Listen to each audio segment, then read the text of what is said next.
Welcome to Ben Nevares podcast with your host, Ben Nevares.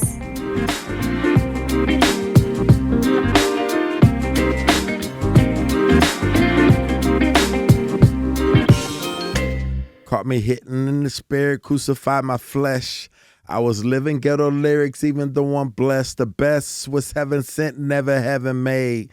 While you sipping on your syrup and your Escalade, I be beating down the path of my navigators. Haters be bringing up my past, but his love is greater. Later, I'm bringing you the words, the milk, the milks, the meats. Taking over ghetto, suburbia, hoods, and street. I'm treating them like cubed ice, ice, ice. Living so trife, they need Jesus in their life. Repent and represent the one from above to show us how to truly love. Cause the tongue is wicked and full of deadly poison. Follow the poison, the one to bring the noise in. Broad is the way to destruction. Many are rushing, fussing and cussing and being mushed in. Why go with the flow? Or do you really know? God in Christ is like sleet and snow. You can point out all my flaws. Saved by grace, not by laws. Pause for the cause. My soul's washed white. Yours is crimson, and I got Christ. Now it's your turn. Oh man, that is not a skill that I have by any means. That is, I think, one of the coolest entries that we're gonna have on the podcast in a long time. So I appreciate you starting us off with a little bit of good jams, good vibes off the dome. It's pretty cool, man. I appreciate you having me out, man. This is a dream come true. It's like it's been 6 to 8 months we've been trying to put it together. It's been a little bit, but it's super cool. You stayed in touch the entire time. I think a lot of people end up falling off and end up not wanting, or it's not a priority, I think, at the end of the day. And you continue to push forward, and I really appreciate it. I really do. Well, people are, I see you got the medals up on the mirror over there. Yeah. And I say this all the time, and I mean it. People are my Medal Monday. So they call me the running servant. So I look to make other people a priority more so than myself. Not that I'm not a priority, but I look and I live to make other people a priority. So if me being on your show was helpful, I wanted to make that a priority. That's why I kept staying in touch, and I kept saying, hey, when I'm on this side, because I was on the East Coast for the longest, people had me go over there, and I'm like, trying to fly back to Vegas and stuff was kind of expensive. And I was like, soon as I get a chance to get out on the West Coast, I can always finagle something to stop by. That's why I reached out to you at the last minute. Because I'm like, my flight got a layover. I'm like, I could take that layover. It ain't going to cost nothing extra. I thank God for the Road Runners Club of America. They had me speak out at their conference out there on, I was in Orange County. Oh, nice. Yeah, very cool. Orange County, Snooty Rudyville for real. That's what they say. Yeah, man, even the dirt looked expensive. But it was nice. So they had me out there on their dime. And even then, I didn't, I wasn't trying to fly first class, all that stuff. And I told them, I said, look, Spirit and Frontier and the Legion is good enough for me. And so that's what I did. I think my round trip flight was about $160-something. They reimbursed me. I stopped by. Here I am now. So it's a blessing for everybody involved. I would agree with that. What are you doing on the West Coast or the East Coast? The East Coast, I was doing the same thing. I was doing my speaking engagements and also my book signings for my book, Medal Monday. My quest to run 50 marathons in 50 states in 50 weeks, 5 years after surviving a workplace shooting where I was shot several times. And I tell you, it's been 8 years ago. When I tell people it's been 8 years, they kind of think about and say, that's a little bit long ago. But when you go through something that I've gone through, 8 years don't even seem like 8 years to me. I really just started sleeping on a regular basis last March, mid-March, before that, I had like 7.25 years of just sleep deprivation, hallucinations, night terrors, PTSD, anxiety, hypervigilance, feeling like I'm going to die any moment. It was just crazy. So it was something that I described to people like being thrown out of an airplane without a parachute and people telling you, swim. It's like, it's not going to help. I don't even know what I'm going through. So I had to fight to get my health and my help from the company I worked for and stuff, and it was just ridiculous. I had to have surgery to remove a bullet. Still got a bullet in my gluteus maximus. You know, I remember somebody saying one time I got off the phone with them, and they were professional. They were being professional while they were on the phone with me. But as I was getting off the phone, I could hear them laughing, saying, "He got shot in the ass." and I felt some kind of way, like, this ain't no joke. But at the same time, I had to say, that was kind of funny.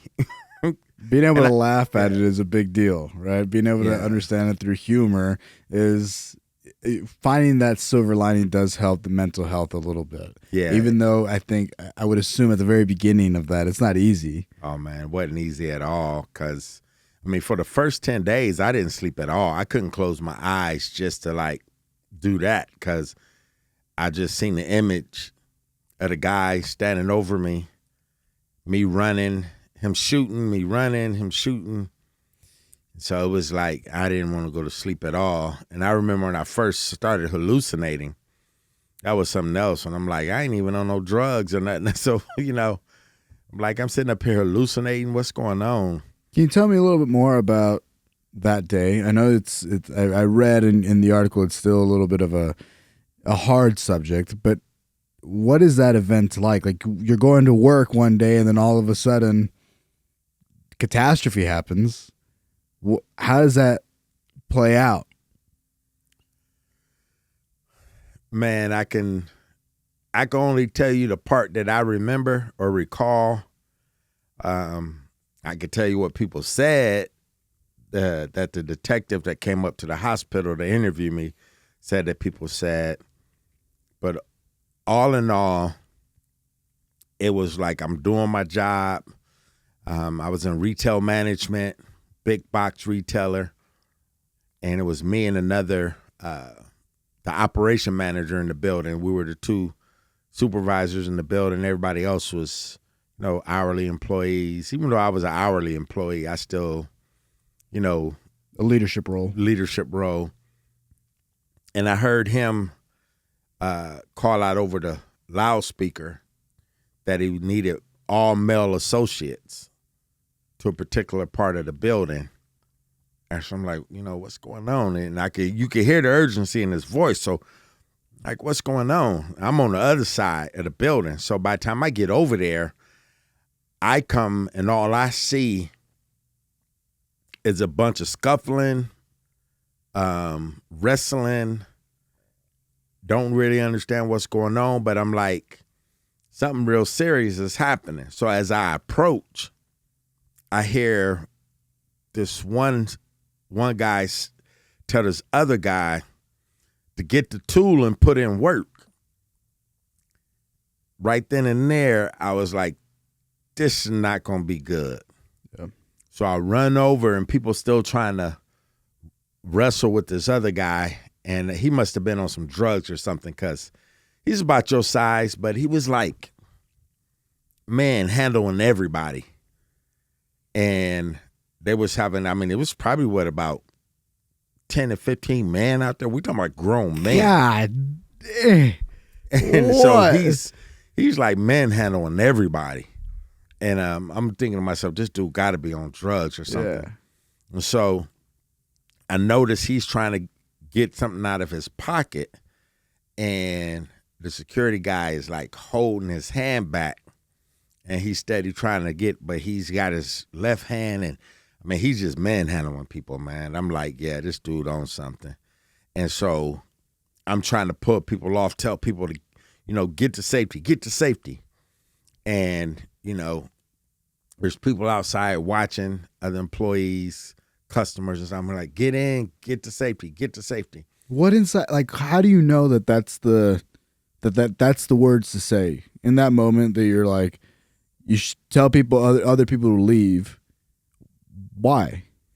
Well, one, I grew up in Akron, Ohio, so. Shout out to LeBron, right? There's a lot of people famous from Akron, Ohio. Did not know that. Yeah, a whole lot of famous people, not just LeBron, but we got a lot of famous singers from there. Rumor has it there may have been a president that came from there, but we had at least 2 presidents from Ohio. Okay. But I grew up in West Side Akron, Ohio, which is not like the best side to grow up in. It's like saying you grew up in Compton or somewhere.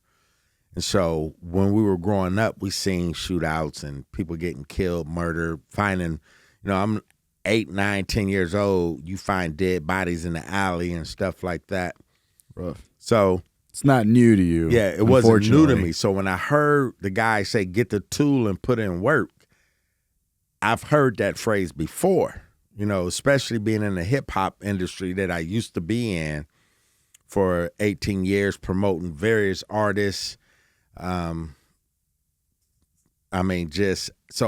been around the scene, the streets, the jargon, and ain't always lived, right my life as well. So, like everybody else growing up, teenagers trying to fit in, trying to find your identity, I've been around the block. So when I heard that, I'm like, this is not going to be good. So that's why I was telling people to get in. And so I'm steady trying to pull people off of the pile. And people telling me, I ain't got, like people do today. I ain't got to listen to you. Why I need to listen to you? It's like, I ain't got time to argue. They going to stand there. They going to stand there. So I'm trying to get some other people that's actually that's trying to subdue this one guy into the building. And next thing you know, this guy come back, just started unloading. People started running at that point. Yeah, now they were listening. Yeah, they was listening. It wasn't to me. They was listening to that pop, pop, pop, pop. Yeah.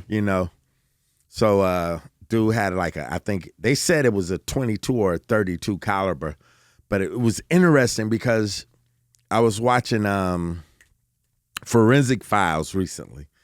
I just watch Forensic Files and those criminal shows like that.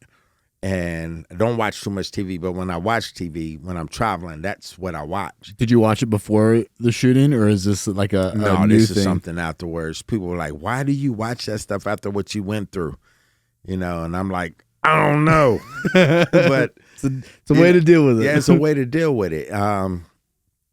But I actually seen in one of the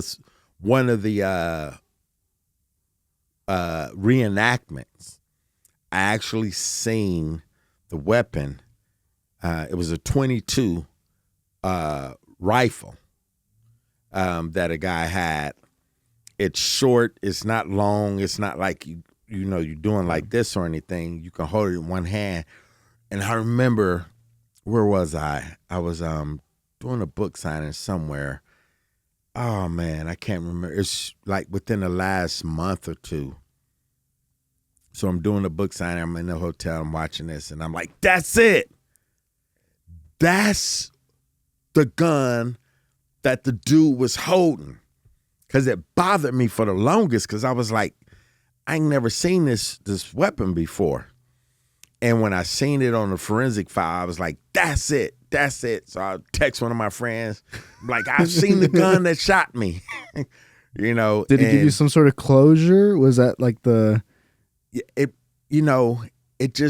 helped me add another piece to the puzzle because it bothered me for years. It bothered me because I couldn't identify the weapon itself. And I remember telling the officer that it looked like it was homemade, like it was 3D printed or something. But that's what a 22 rifle looks like. And then it was nighttime, and then it was raining. The lights were kind of low, And it's hard to make it out. It was hard to make it out, but I knew if I ever seen it again, I knew I could recognize it. That's wild. So that just Wild. that just added another piece to the puzzle for me to make, for it to make sense for me. Yeah.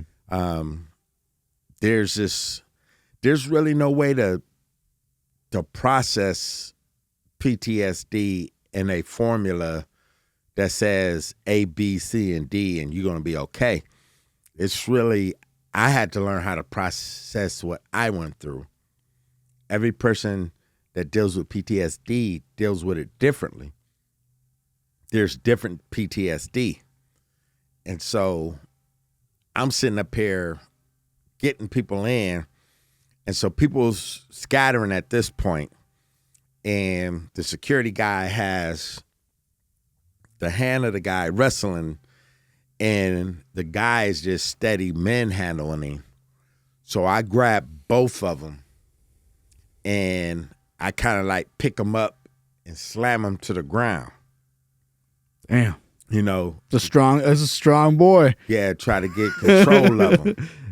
You got some adrenaline running through you, which kind of helps. Yeah, but like, the adrenaline helped. Anything that you can because do the to security guy. So both of the guys about your height. The guy that seemed to be manhandling everybody, he was my size, but your height. It's a big boy. He wasn't no small dude. And I remember my boss telling me later, man, he was like, you picked them dudes up and slammed them. He was like, wow. He was like, I thought to myself, I wouldn't want to get in a fight with him. And but it was flight or fight at that moment, right? And I'm a peacemaker. But at that point in time, it was life or death. And I play that back in my head all the time because I'm like, should I have just snapped his neck? At that moment. And I don't know. I wrestle back and forth with myself at that moment because, I know I could have just taken him out. But here I am just trying to get the other guy free to get him to safety. So somehow, after I slam them, I get the other guy and I pull him to the point where I got him by the neck with this hand, and I take the hand that the security guy wrestling him with to keep him from going in his pocket. And so I'm pulling him up to where he has to let the other guy go now. So the security guy runs to safety, and I'm standing there like this, got the guy around the neck this way, and I'm wrestling with his hand this way. But because now I'm picking him up off the ground, he's standing up next to me, in front of me actually. And the other guy is about 6 feet, maybe like where you are, 6 feet away, and he's pointing a gun. And the guy that I'm holding tells him to shoot me. And I'm purposely holding the guy in front of me. Yeah. And I'm like thinking to myself, where is he going to shoot? But he shoots and he hits me right here in the upper left part of my torso. Rough. Takes a chunk of skin out. The bullet ricochets off my rib.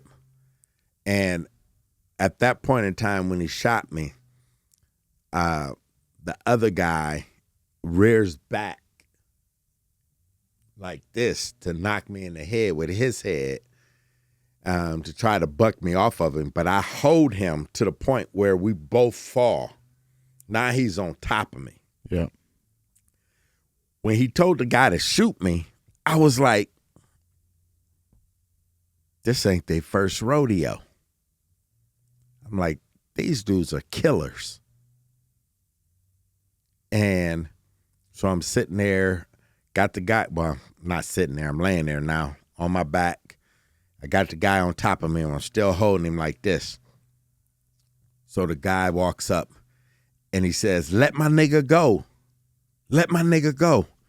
And I say, all right, I let him go. The guy gets up. I'm like, look here, man, y'all, everything's over. Y'all going about your business. Everything's over. I said, the police is coming. You can hear them in the background.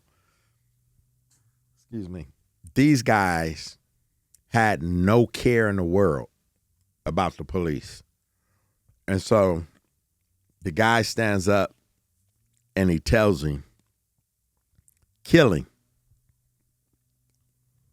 And I'm sitting there, well, laying there, my hands up like this. And the guy walks up over me now. And he says, next time I tell you to let my nigga go, I bet you let him go. And he went to pull the trigger, and it's like everything just slowed down. Like, you know, like you see in the movies and stuff. And everything just slows down. And it must have been maybe 2-3 seconds at the most, but it seemed like it was a whole minute. And I remember saying to myself, Lord, is this what it's like before somebody murder you? And I had peace. Like, I knew I was ready to die, you know, because I knew what the Lord had did in my life. And, you know, when I was out in the streets doing what I did, gang banging, drug dealing, whoremongering, you know, being that doughboy back in the day, you know, all the women want a doughboy. So I'd be a doughboy, you know, because you get the money, you know, like Scarface say, get the money, get the power, get the women. Yep. That's the mentality. Yeah, so that was the mentality, you know, 1989, you know, 92, going on up in there. So through the 90s, 96, when the Lord saved me, you know, it changed my whole life. So I was good to go as far as if I was to die. But I had peace.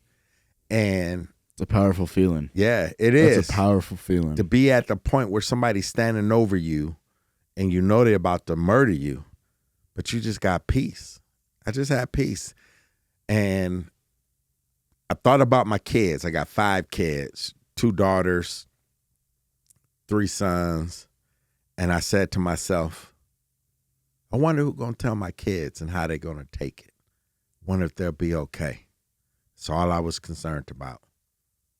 That's all I was concerned about was my kids. I'm not married, or else I would have been concerned about my wife too, but I was just concerned about my kids. Nothing else mattered at that time.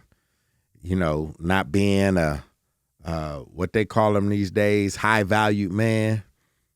You know, not looking for a high-value woman, not driving a Mercedes, not living in a big house, not wearing Gucci. I wasn't worried about my 401k. I wasn't worried about my stock option portfolios. I wasn't worried about any of that. I was just like, I wonder if my kid's going to be okay. Who's going to tell them? And at this moment, I look at the trigger and his finger, and he's pulling it back. And it's like right at the right time. You know, people say dodge bullets. I dodged the bullet, literally. And when he went to pull it back, the Spirit of God told me to roll over. And I rolled. And he shot, and it hit right behind me. And the Spirit of God said, get up and run. And I got up and I ran, and then he shot 4 more times, and they all hit me. Which was amazing. I can say amazing now because I've learned so much about it, because of the caliber that he had. Had I been closer to him, of course, he would have hit me center mass and in my chest, and of course, the bullets would have did damage. Yeah. Had I been further away from those 4 shots, then the casing would have had a chance to peel, impact, and spread throughout my body. But I was exactly at the right distance to where the casing didn't peel, the bullet didn't impact and spread. They all just went inside of me. That's wild. And the metal was so hot that I felt it going in my body, but it was so hot that it cauterized the entry point. I had very little blood loss. That's amazing. And when the medics came, we were inside the building, and all the employees at that time, everybody's up, in the one area. Our customers up in the one area. Police is there. The medics are there. The fire trucks are there. Everybody's there. Do you realize you've been shot? Do you realize that this is like after the first one, you know what's happening, and after the next 4, you're still very I felt them conscious. all going to my body. Whew. I felt the heat. Ooh. I felt the burning. What does that feel like? It feels as though somebody has taken a metal prong that's hot on the tip and just stuck it in your body. So you feel the sensation first, and then the heat you can just feel is like it's just, you feel the heat of the metal in your body. I felt it even when the ambulance and the paramedics and the fire people came and we were up front. They was like, take off your clothes. And I'm sitting up there like all these people looking at me. And I'm like, I don't know if y'all want me to take off my clothes because these women going to get happy up in here. So I'm trying to joke, make light of it. I'm like, I really don't want to take off all my clothes in front of people. They like, you've been shot. We need to find out where you've been shot at. Yeah. And so somebody at that point in time said, well, take him out and put him in an ambulance. So I go out, get in an ambulance. There's like 6 other paramedics, firefighters get in an ambulance with me and another guy that got shot. He ended up getting shot. I think in the leg or something. I'm not sure. But when I took my clothes off and stuff, they were looking and they were saying, we don't see any entry wounds. We don't see any entry wounds. Are you sure you got shot? I said, I know I got shot. I feel the metal burning inside of me. I could still feel it from the time he shot me to the time they were looking. I could still feel the heat. It's heat, not pain. Yeah, it's heat, not pain. It's so weird. Yeah. Okay, continue. And so, That's weird. So one of the firefighters, EMS people, he finds an entry wound. He said, I found an entry wound, and so they're going to take me to the hospital. But the guy was like, yeah, we're going to take you anyway because your blood pressure is like 268 over 200.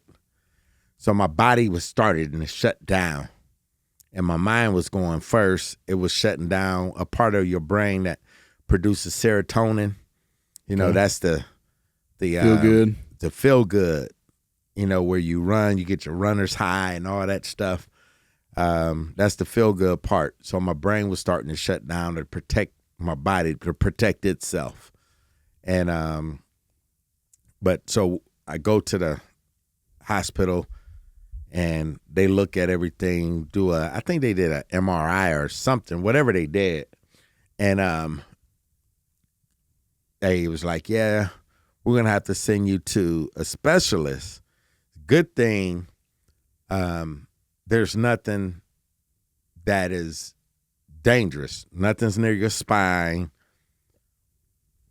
Excuse me. Nothing's near your spine. Nothing is life-threatening. I was like, praise God, So I'm in the room and they telling me this.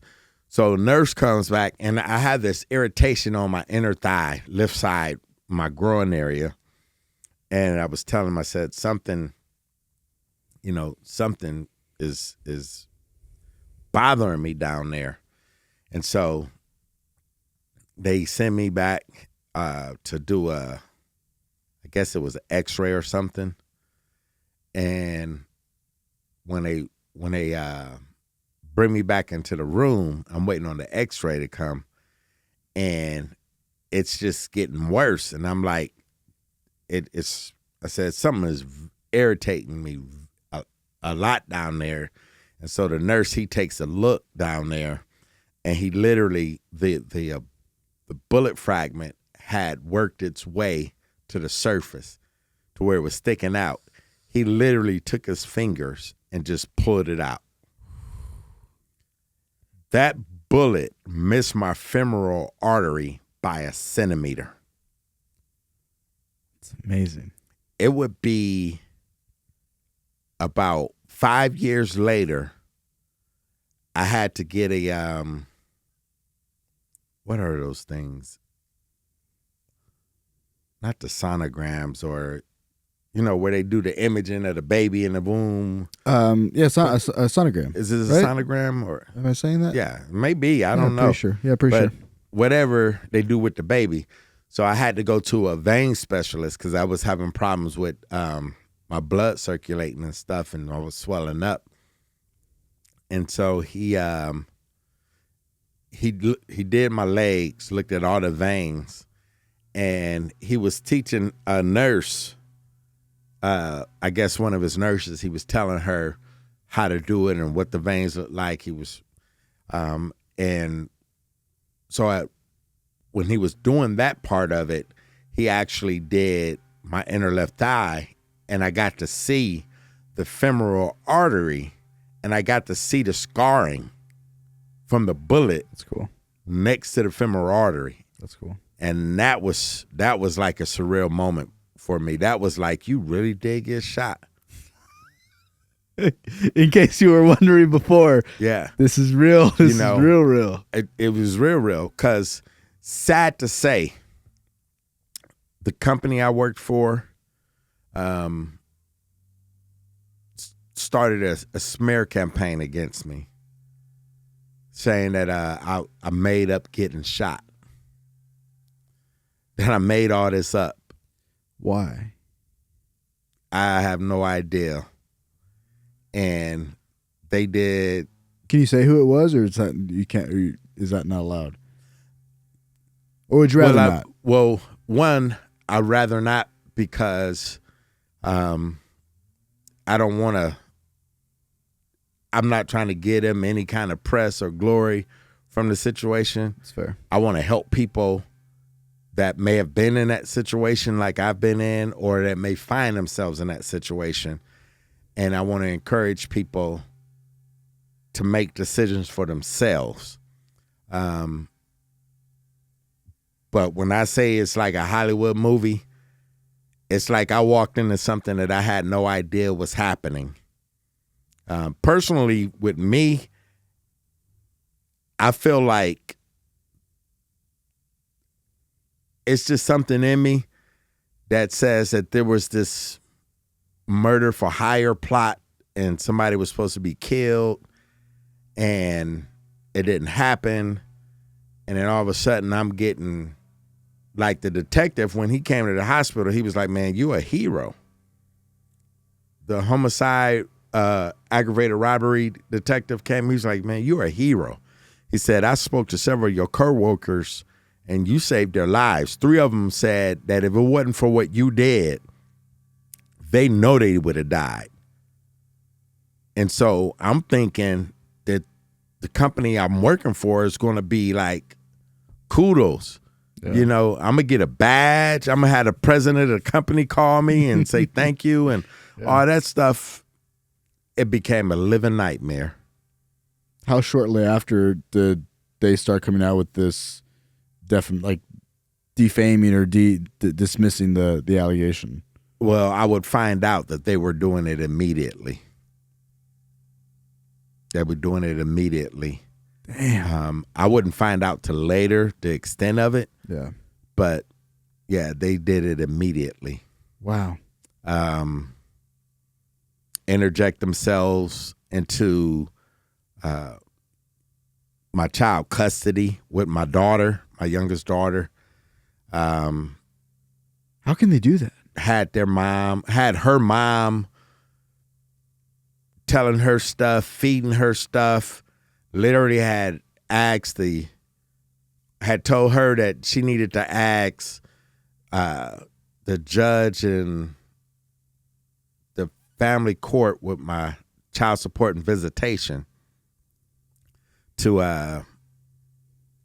have me brought up on charges of like fraud against the federal government for disability, saying that I wasn't disabled. They gave her like the company's lawyers gave her lawyer the video of the shooting that I never got. Gave her a video of the shooting to prove that I hadn't been shot. So evidently it was doctored or altered or something.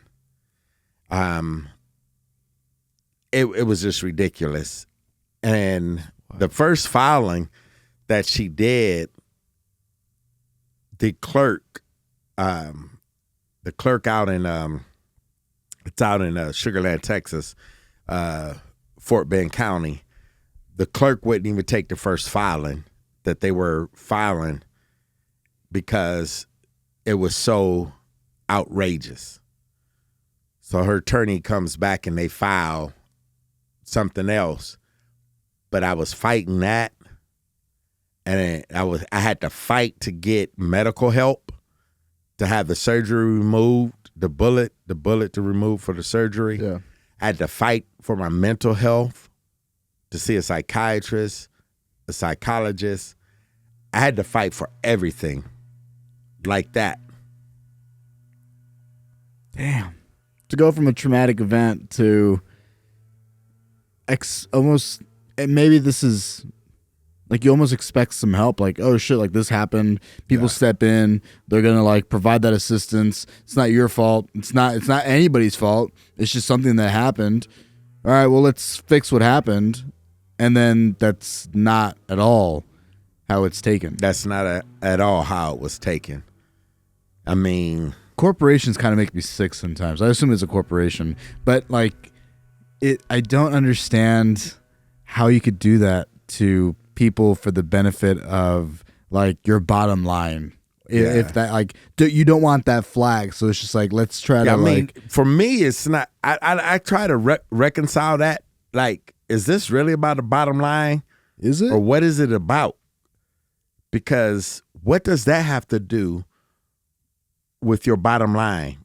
Going after me personally with my child support and visitation, and arming my ex-wife with lies to try to have a judge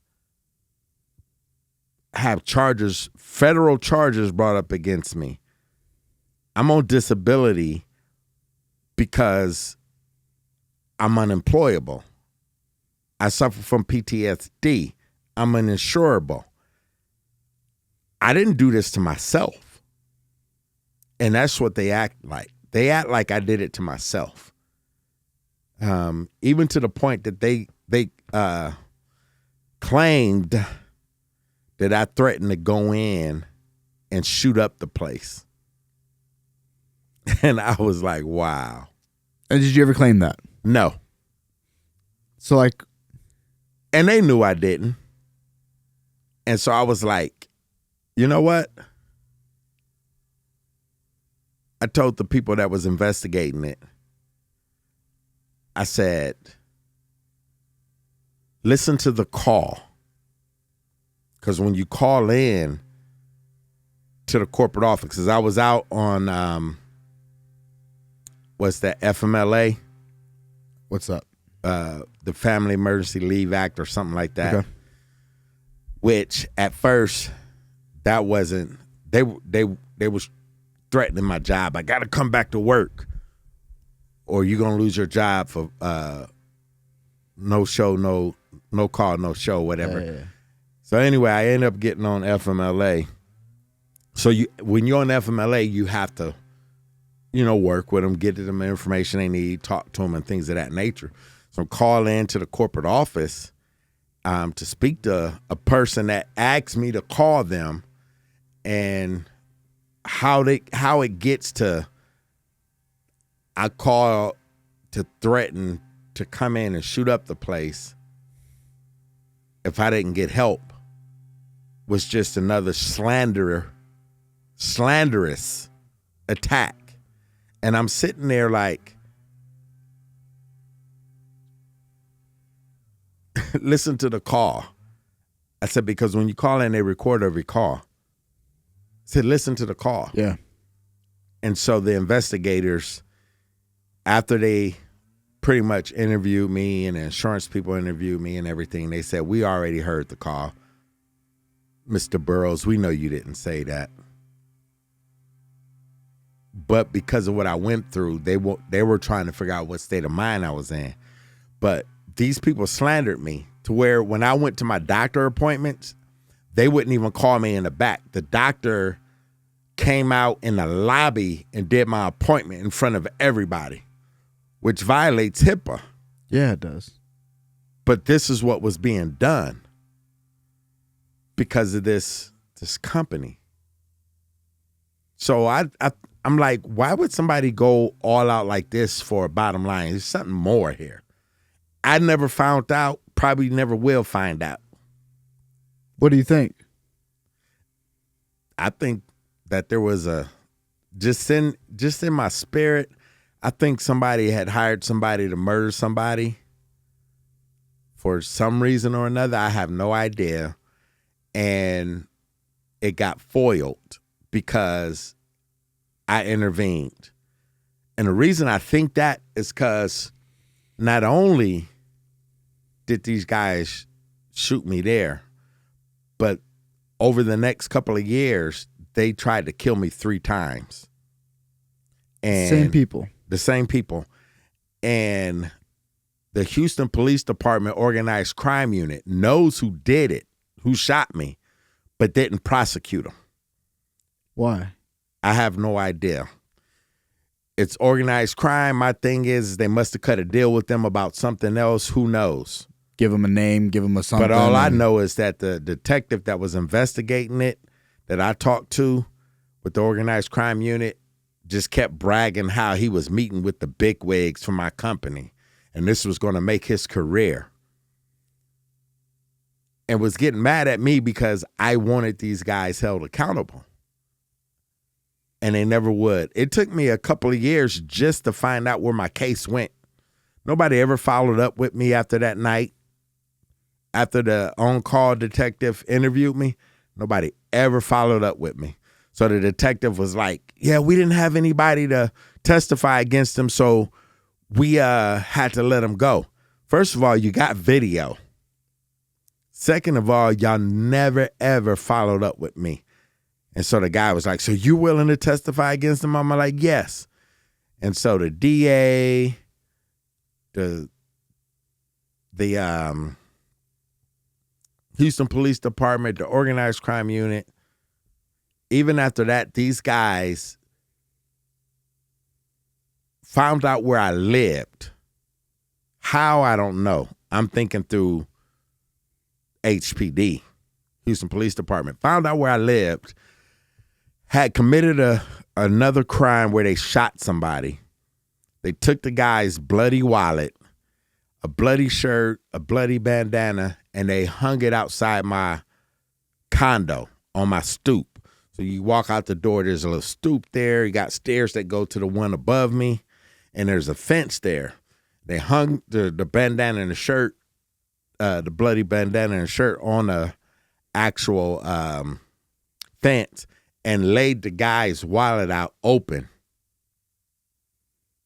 And so I called the police about it. Eventually, they come to pick the stuff up. I leave it there. They come and pick it up. The detective from that called me, want to interview me. I'm talking to him and stuff. And I was like, he's telling me what happened. And I was like, yeah. I said, it sounded like the guys that shot me. And he was like, you were in the shooting? And when I told him, he knew about what I was talking about. And I was like, yeah. And he said, do me a favor. Can you describe these guys? And I described them. He said, that's airy. He said, you're describing my suspects that the customers at this AT&T store described. And so he was like, do you mind doing a photo lineup? I said, no problem. Well, never had the photo lineup, reached out to the guy a couple of times, never heard back from him, reached out to the detective about my case. He's getting mad at me. And I'm like, these are the same guys. Then I find out, from the detective, another detective, that the guy that shot me murdered a store manager at a store. It's called a Viet Ho. It's at Beach Nut in the Beltway. Murdered the store manager at that store. It's like a mile or two down the street from where I worked. And because he was like, the guy that you describe is the guy from this that murdered. And I'm like, they're just letting these guys go around shooting and killing people. They're doing somebody's dirty work. So that's why I felt like it was. But I wonder what dirty work they could be doing. Like what is the store manager? What is part of the bigger plan? Like, yeah, I have no idea. You know, but I know personally, and everybody in Houston know that there were pockets of group of officers that were rogue. There was a big case that hit international news where these officers broke into this husband and wife's home or whatever, claiming that they were drug dealers and all this other stuff, criminal activity, and it turned out not to be. The officers get charged in it because it got exposed that they were themselves doing the dirt. Damn. And so evidently these people didn't want to be part of what they were doing, so they were using intimidation. I called the detective that was on my case and say, how did these guys find out where I live? You know, and he like, I don't know how they found out where you live and this and that. So one day I'm out running, jogging, relieving some stress, and I see this guy on the bridge I'm coming up to. It's on a bayou. The bayou trails are like every mile there's a street with a bridge. So I see this guy up there and I'm coming up towards it. And he's just sitting up there looking. And then he sees me. He gets in his car and he drives off. I'm like, that's strange, And I'm thinking maybe it's just my hypervigilance from the PTSD. Everything is at me now. Yeah. And so I run past that street. I come up to another street. And the Holy Spirit of God tells me someone's going to try to shoot you. When you hear the gunshot, play dead. And so I'm running, and I'm thinking to myself, Aaron, you got to stop this. I'm experiencing sleep deprivation. I'm experiencing all kind of stuff. I'm like, it's just the trauma. Yeah, it's just the trauma. You're making this stuff up now at this point. And I'm starting to believe what people have been saying, that I made stuff up about being shot. I'm like, because I haven't slept. I'm like, it's hard for me. There were points in time where I could not differentiate between reality and fantasy. I didn't know what the hallucinations, they were so real. And so I'm running, and out of the corner of my eye, I see this car, and this guy is standing there, and it's behind one of these big electrical boxes, silver boxes that be in the neighborhoods. And so when I'm crossing the street, next thing I know, I hear a gunshot.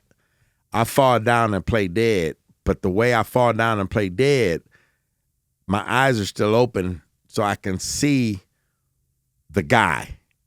I seen his car, seen him, what he had on, even his hat.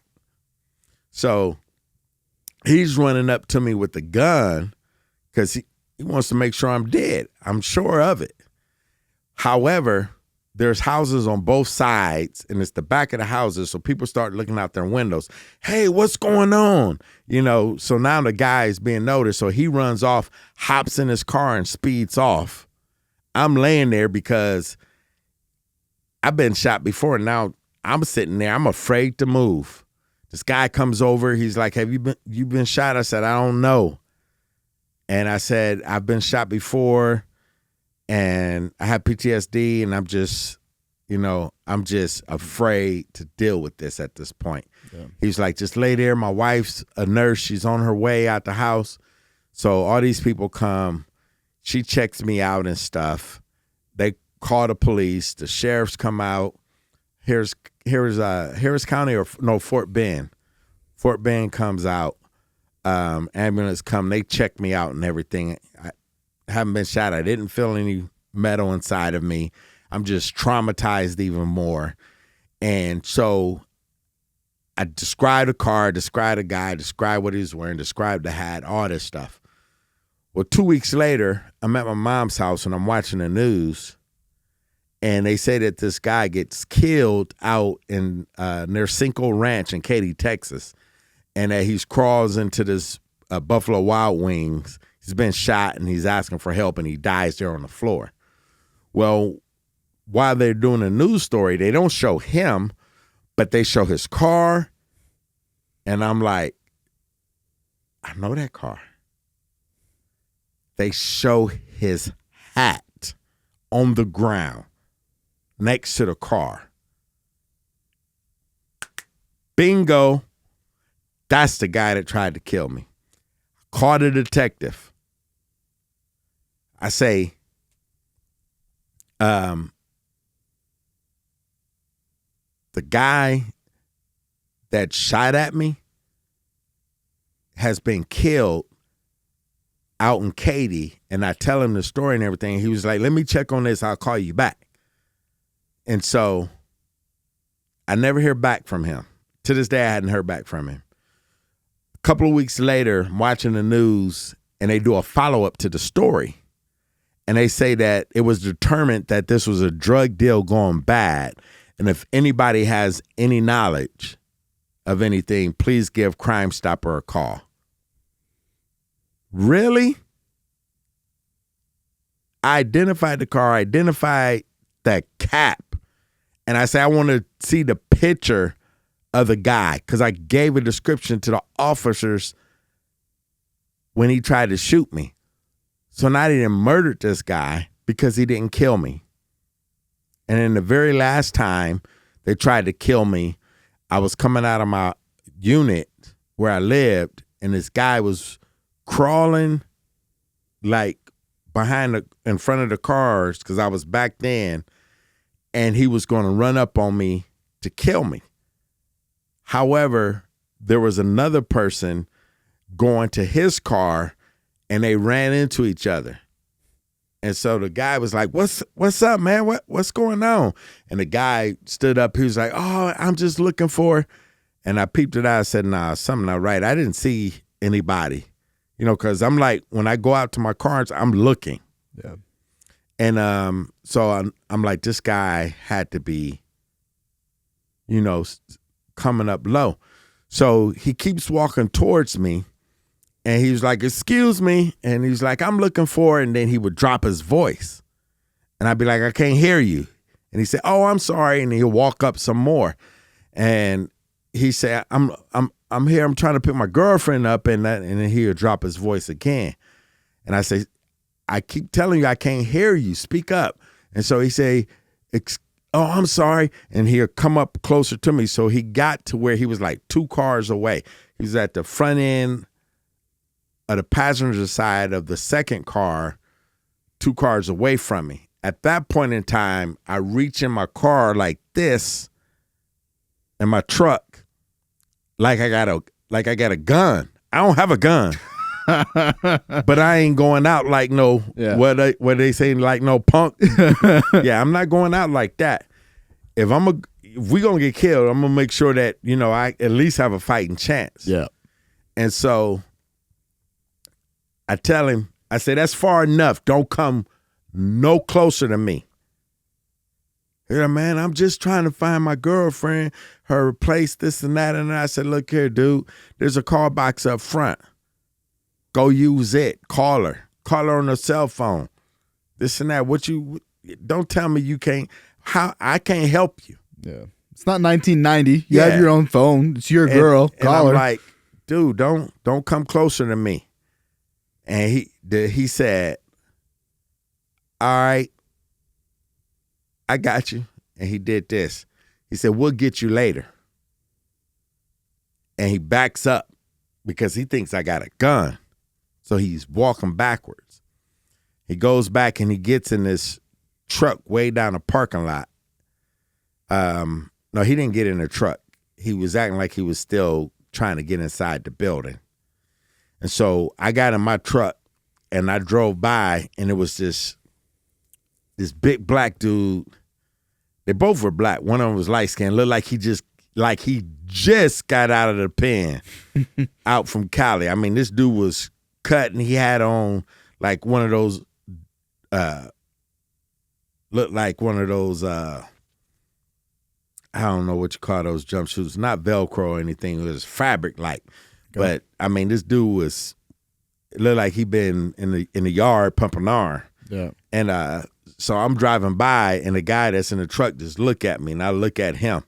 I can ID all these people. So I leave. I'm about to go to the police station. So I was like, I'm going to just go to Starbucks. So I drive over to Starbucks, and I'm going there. I call the police to file a report. Well, there's a police officer that's in there that normally frequents that Starbucks. So he notices that I'm not doing well. So he's like, he asked me, are you okay? I said, no. I said, they tried to kill me again. He knew about the case and everything. He was all upset because he's like, what are they doing? What is the DA doing? What is it? And I tell him they're not doing anything. And so he's like, let me finish with this, taking this lady's statement, and I'm going to be with you. So he finishes taking the lady's statement. He comes over where I'm sitting, takes his computer, and he opens it up, and he pulls up my name or whatever. He's looking at it, and he's just reading. And he closes it and walks out. Doesn't look at me, doesn't say a word, and didn't come back to that Starbucks like he would come every day. Wouldn't talk to me when I did see him. And I was like, wow, I just told you that these guys tried to kill me again, and I was about to call the police so I could file a report. You say you're going to take it, but then you just walk out. So interesting. You just walk out. And then I had a friend of mine that was very concerned about me. He has a friend that works for the Houston Police Department, high-ranking officer, and he asked him to check on my case and everything. So my friend calls me and he says, man, are you doing okay? I tell him no. He said, I have a friend that works for HPD. I asked him to look into your case. And he says your case can no longer be accessed by just anybody. He said it takes the upper brass to be able to access your case. He's like, what's going on? And I told him, I said, this guy's been trying to kill me. At that point in time, I was like, I got to trust in the sovereignty of God, and I got to use wisdom. So at that point in time, I just started talking to anybody that would listen. Literally. People would do blogs about my story. Then I started getting people that, newspaper reporters that called me. I had people with the Houston Chronicle that I did interviews with. The story got killed. They would call back and say the editors won't run this story.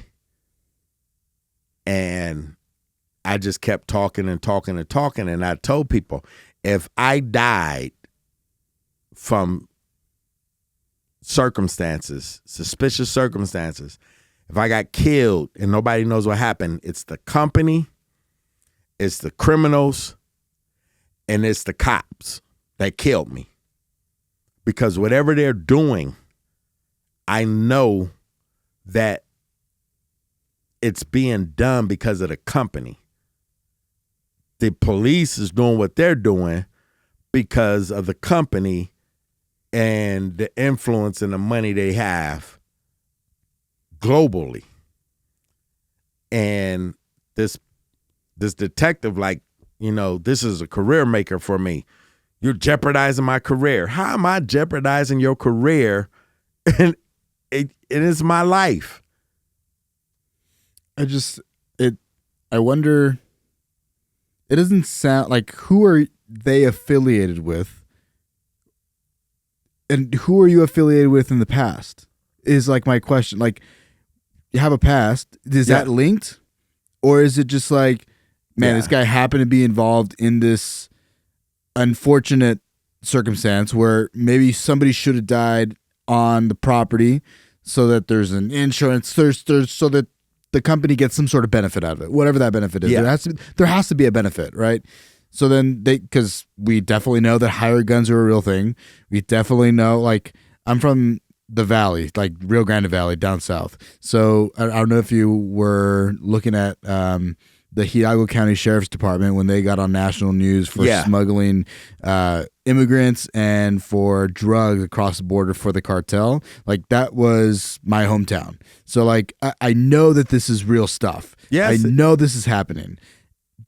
And I think it's no news to me that it would be happening in Houston too, because Houston's such a large system of just madness. So there's the opportunity lies in that area. Yeah, it's definitely some corruption, but I could tell you this. Anything from my past, definitely not. Because if it was from my past, then it would be like, yeah, you're accountable. You bring this up. You were this, you were that. It's none of that. Yeah. Because when the Lord saved me, I walked away from all that. I denounced it. People know my character. They know my history. And it's not the past that they were trying to slander me with. It was saying that I threatened to shoot the company up. That I made this up. That's a good point. Being shot. How can I make being shot up? I mean, I've had friends from going through my ex-wife. Of course, she poisons other people. So I've heard it when I've gone to church. People have said it. I've heard other family members, other friends say it. Slander? Yeah. That I made it up. I'm like, how can I make it up? So I've fooled whatever the MRIs, the ultrasounds, that's what it is, the ultrasounds. There you go. I fooled them. I fooled doctors. I've been put on disability, so I fooled the state doctors. And I've been examined by at least several psychologists and psychiatrists, not of my own choosing, but of the company's choosing, that all say the same thing. I'm like, but I done made all this up, boy. You know who the Antichrist is? It would be me, because I got the power to deceive people that are professionals. Yeah. You know what really got me is when I got a call from the company saying, you need to tell them doctors you're ready to come back to work. Really? So you want me to tell the doctors that I had to fight for, that you selected for my care, that I need to come back to work when I'm not the medical professional? I'm not the surgeon that specializes in bullet wounds. I'm not the psychiatrist. I'm not the psychologist. I'm not the state doctors. But if you tell them you want to go back to work, they'll listen to you. Get off my phone. I'm like, these people just didn't stop. They didn't stop. And that's got to be a hell of a fight just internally day to day to deal with that. And outside of the external, like, and I guess their internal, like, as well as like the PTSD and managing this, like, how do you manage your new lifestyle? Like, how do you operate in the world?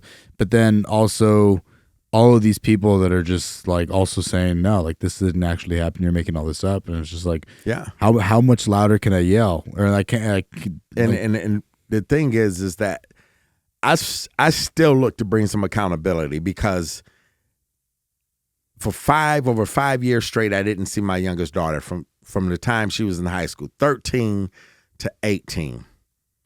And then our relationship still messed up behind what her mom did. Her mom doesn't want to take accountability. You know, relationships with my other kids were strained. My sons and their moms afraid to be around me because people were trying to kill me. You know, this is serious. Yeah. Whoever did whatever, I'm like, this is serious. This is some Hollywood type. What happened? What did I walk myself into? I just went to work. I didn't ask for this. And then I remember when my attorney for my child support visitation contacted me, and it was like, you're not going to believe this. I said, there's nothing you can tell me that I won't believe right now. Because, so I was telling people what they were doing to me, and even the doctors that they chose to examine me was like, you need to quit playing games. Until I'm like, okay, you think I'm lying. I said, you're going to find out. Why would a company, such a large corporation, do this to you? So now, you know, my psychiatrist was thinking that, you know, something wrong with you. You off a little bit. I'm like, mm-mm. So, of course, when their feet was put to the fire, they got to see it firsthand. And people was like, I cannot believe this. What do you mean? That when the company's feet were put to the fire legally with the government, like being put on disability, because that's a whole nother set of criteria, that you have state doctors involved now. Yeah. You know, because they were saying that I chose all my doctors that I seen. So they wanted me to see another doctor. That's how they kept having me see doctor after doctor after doctor. They kept saying, well, he chose that doctor. I'm like, I didn't choose them. Ask the doctor. So when they would ask the doctors, and the company was saying, no, he chose you. And the doctors were like, no, y'all hired us to examine him. And they were saying, no, they got to see firsthand that they are willing to lie. And I'd be like, I told y'all. So when their feet got put to the fire, they doubled down on their lie. So the people they were lying to got to see it, because now they're lying to a new set of people. So they don't care about you anymore, because you won't agree with them, what they want to do to me. Even the first doctor with the workers' compensation thing, I had to go see at a doctor at Concentra. That's the doctor I had to go see. He was like, look here, they pay the bills. This is what they want me to do. They want me to send you back to work. They wanted that. He said, but I'm going to put it to where all you can do is sit in a room. I told them, I'm not going back there. They forced me to go back one time, and it messed me up. I had to have my boss lock me in the vault security room where the computers are, because I couldn't handle just walking in that building. I'm not going back there. well, they going to fire you. Then they going to have to fire me because I'm not going back there. Yeah. And so he was like, well, I'm just doing what they want me to do. And I said, well, you do what you need to do. I said, but if that's what you're going to do, I'm going to report you because this isn't right. And so it was just one thing after the other. It's nonstop. It's just it was one nonstop thing after another. It was nonstop that they just went after me as if I smacked somebody's mama. You know, you talk about dads all you want. Don't talk about my mama. You know, like I played Dirty Dozens with your mama. It's like, why? And then it's a good question. Why? Yeah, when my attorney, my family attorney, sent me the information about what they tried to file, I was like, he sent it to other people because he was like, Aaron is telling everybody the truth. It didn't look like it. It didn't come across as it because you can't phantom in your mind why a Fortune 500 company that's making billions of dollars a year globally would care about my little old life to destroy it the way that it's been destroyed. But they haven't, and to this day, I don't know why. I hope that you find out why one day. I don't know that you ever will, but only with some accountability because it's clear that they paid people off in Houston. It's clear that they've paid the city of Houston off, the police off. It's evident. I'd just like to know, I have a burning desire to know why of things. Why are you interested in doing XYZ, especially like Boeing's right now has the second whistleblower has just been murdered or found dead. And so I wonder why, how does this fit into your bigger plan? Because I understand that these people have bigger, like in what they would perceive as bigger plans, as better plans. Okay, cool. But what am I going to cost you? Exactly. That's my point. Like, how does that fit into this bigger plan? Why does that make sense at all? Well, I guess if me wanting to have the people prosecuted, the people would then turn on whatever or whoever. There's a domino effect. Yeah. There's a because risk. how do you go There's and a risk. literally murder somebody and you still out on the streets and they know it's you? Yeah. Because I'm describing you to the detective that covered that case, and he's like, yeah, that was what my witness described the person. Yeah. It's just crazy. So I wonder how that and to be honest with you, 110%, if I had not started talking and telling people if I die, it's the company, it's the criminals, and it's the cops. They murdered me. When I started talking and sharing my story, and which is one of the reasons why the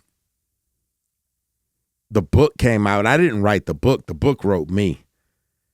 Dr. Lauren Murfield, he started doing blogs on me. And then when I went on my quest to do 50 marathons in 50 states in 50 weeks, trying to raise $50,000 for St. Jude, it was for me to get hope back in humanity. It was for me to start with the helpless among us, and that's children. I was looking for a reason to say, hey, there's got to be some redemptive quality, about humanity. There has to be. Yeah. Because if nobody else, there's me. And I know that I've been redeemed. So I know that there got to be other people. And I know there got to be people that care. And I know that if this is what happened to me, the way that it happened, then this has happened to somebody else. Somebody else hadn't spoken up. I'm speaking up. And I think that's the only reason I'm still alive today. Because you're still talking about it? Because I'm still talking about it. I'm still telling people if I die, if I'm murdered, it's the company, it's those criminals, and it's the cops. And then if you do die, someone's going to have to look into it. And then their ass is on the line. Yeah. So that cop, when I said that about the guy that died out in Cinco Ranch in Katy, that got killed, and I'm like, I want to see his picture. I described him already. Check with the officers. Never heard back. Never heard back and say, you know what? Nah, it wasn't the person you described. The person that died was Chinese. The person that was killed was Middle Eastern. It wasn't somebody you described. Somebody told you. Matter of fact, it wasn't even a guy. It was a girl. You know, nothing. It's wild. So you wanted to be the change that you wanted to see, right? Be the change you want to see. Like be some sort of light in this weird world that we are living in. Yeah. I mean, I've had friends and people tell me, you know, you'll never work for a corporate company ever again. If that's what it take, I don't need to. I would live under a bridge if that's what it take. And I know these people have paid people to do stuff to me. Friends, family, the police. I know they have. How do you know that? Because of my ex-wife. She don't do nothing for free. What they did in that situation, and I tell people it's public record. Go to Fort Bend County. Look it up. Yep. Look my child support stuff up. Look the cases up. See, the public record is the public record. They can't do away with that. Yep. What they were trying to do away with was me. They were trying to discredit me so that the things that I was saying didn't make sense to people, which it didn't at first. Why else would a detective, a veteran detective of homicide, armed robbery, sit there and say, you a hero? You saved several of your coworkers' lives. 3 of them told me personally that if it wasn't for you, they know they would be dead.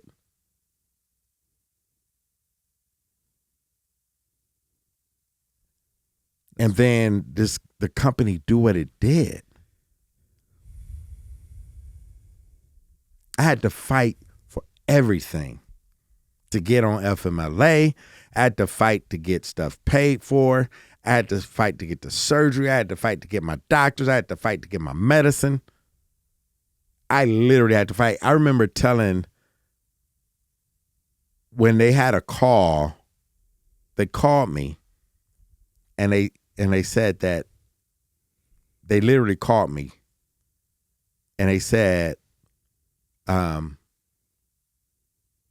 you called and you threatened to shoot up the place. This is the company calling you. Yeah, they had a company call with my boss, my immediate supervisor, my boss, district people, regional people, and I'm sure somebody, a vice president, must have been in the room. I asked them one question. I said, if y'all believe that, why are y'all talking to me?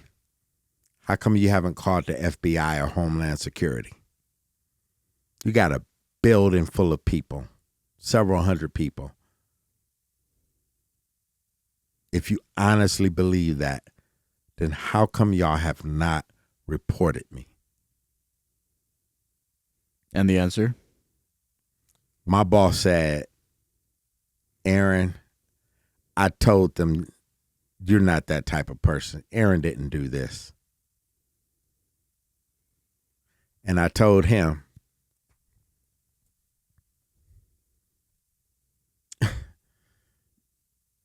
don't call me. Y'all don't call me with this anymore.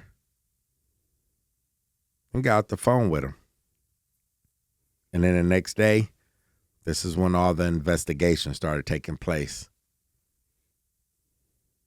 And then it's just been one thing after the other until, like I said, I started telling my story. Yeah. I think it's interesting that's happened. I think that it's an unfortunate thing that it seems to be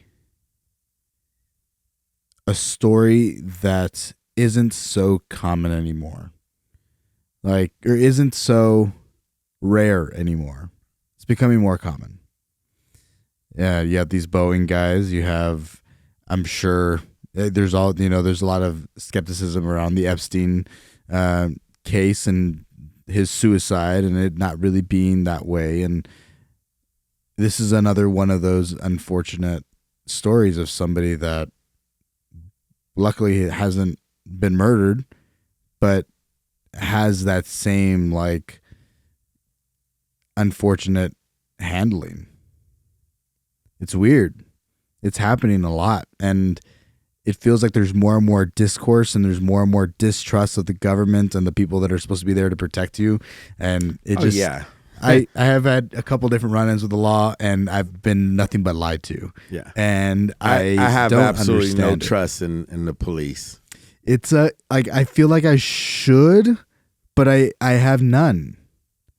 It's weird. I've been stopped and profiled and it's just stopping to see what?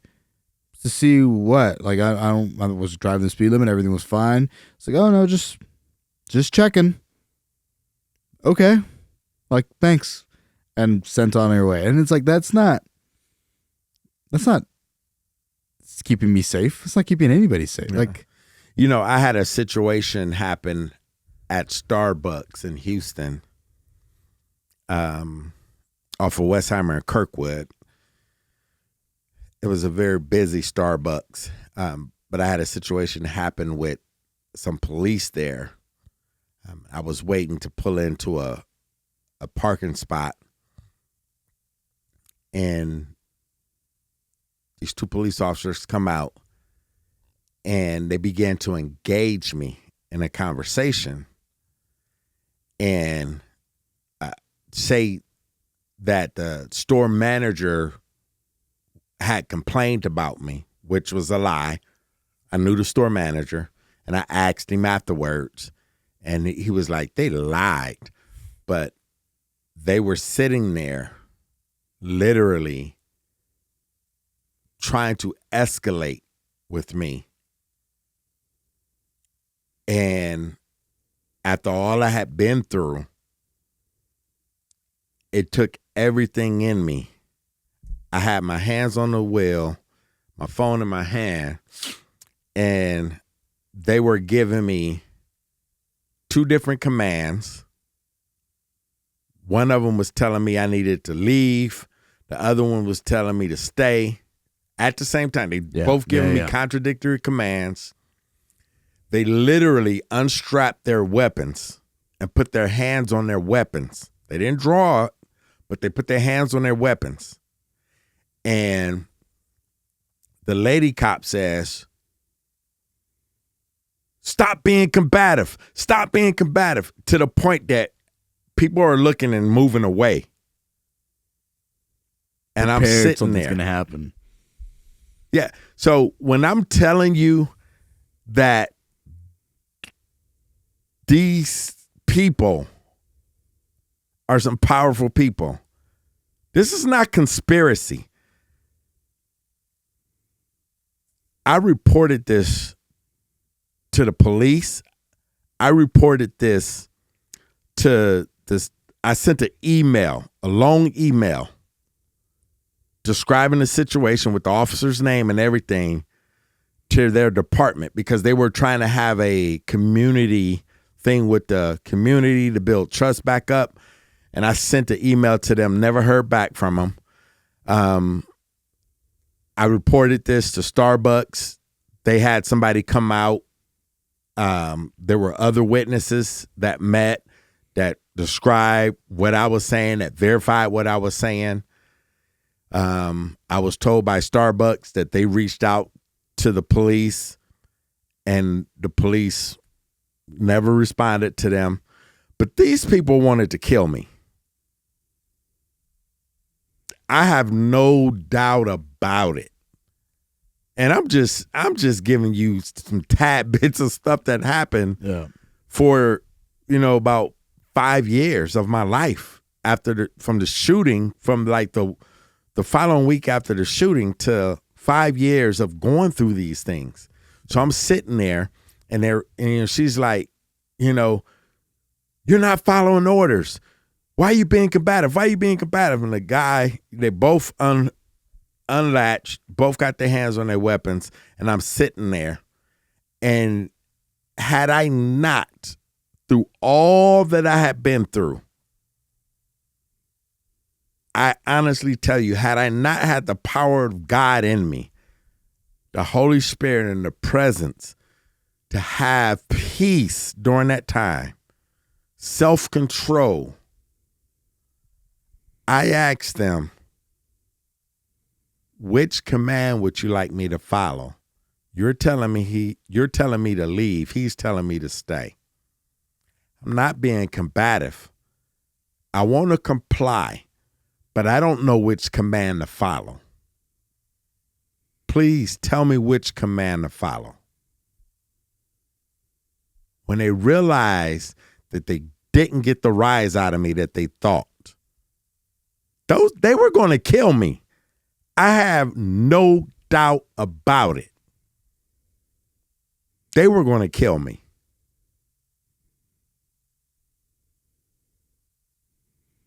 Afterwards, they say, we just playing. Oh, get the fuck out of here. Literally, they tell me they just playing. Get the fuck out of here. I'm just playing. So the guy that I was waiting on, he has backed out since. I pull and I park. I get out of my vehicle. I walk over towards them. I say, excuse me, officers. Can I please get your badge numbers and your names? What for? Because of the incident just took place. I would like to have your names and your badge numbers. Well, what's your name? I don't have to provide my name. You have to provide your name. So they didn't want to. And eventually, I tell the male officer, I say, you know what? As men, we need to be examples. I say, you got a female officer with you, and evidently you're the ranking officer. She's following your lead, and what you're doing is wrong. I say, y'all put my life in danger for what? He was like, oh, you just made me walk. I had to park. I normally park there and run in and grab our coffee, but we had to park across the parking lot and walk in. So I just figured I'll pick with you. You put my life at danger because of your coffee, and you figured you would play and pick with me? That's power. That's what that is. That's what it comes down to. That's what it comes down to. It's people that have power that shouldn't have power. So they give me their names, and, the guy reiterates to me again that he was just playing. I say, I want to show you something. I pull up on my phone a friend, well, I should say an acquaintance. So there's a park that I like running at. Haven't ran it too much lately. It's called Terry Hershey Park. Well, there they have a mountain bike group called the Ant Hills Mountain Bike Trail. It's a group where they ride the bikes and trails and jump, and they got all the stunts and stuff. Kind of cool. Well, for me being out there, I met the supervisor of these officers out there. He gave me his number. I had his personal cell phone number. And so I'm showing this officer, you know who this is?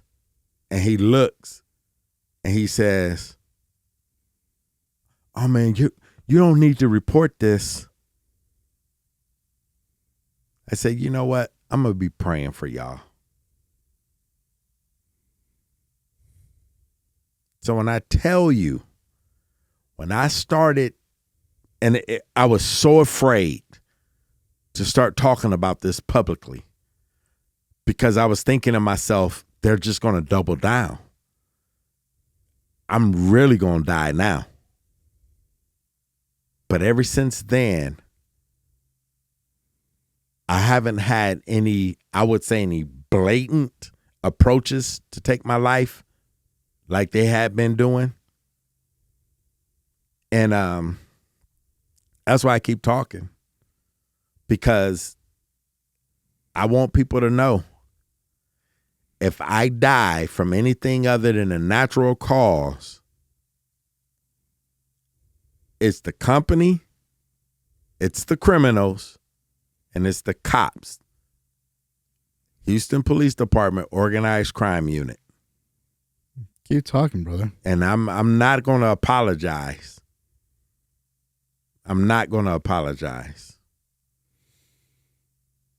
So then why start, what, kind of pivoting a little bit here. Why the book? Why the running?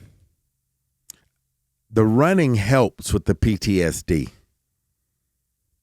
Running has so many benefits, but it definitely helps with mental disorders like the PTSD. If you have extreme hypervigilance, if you have extreme anxiety, because your body produces natural chemicals, the serotonin, the dopamine, it produces things to make you, people are always talking about wanting to be happy. Running makes you happy. Now, you got to get in shape and get past the breathing. You know, normally the breathing kicks in. Once you're able to run 30 minutes, your breathing will kick in, right? But then it triggers your brain to produce the self-filling chemicals of, man, I'm happy. And, you know, it's like having a natural high. It really is a natural high. It is. You don't have to worry about taking any pills, any drugs, anything like that. And so running helps. And plus the running community is very supportive. And in the running community, they don't care what political party you part of. They don't care what your background is. They don't care what your color is. They don't care what your sexual orientation is. They don't care if you're transgender. Is you want to what? You want to run? Come on, let's go. You know, you want to do this crazy thing that we all do? Yeah, it's like, show up, dude. It's like, you want a safe place? Go find some runners. That's cool. You want a non-judgmental place? Go find some runners. And if they're not safe and they're judgmental and they claim to be runners, they're posing as runners. They're not really runners.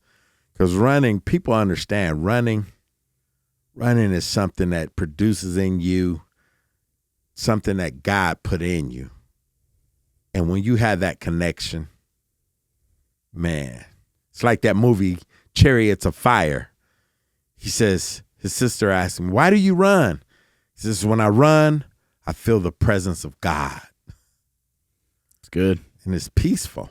It is peaceful. I got into running for a short period of time, but never got into marathons. I tried a marathon.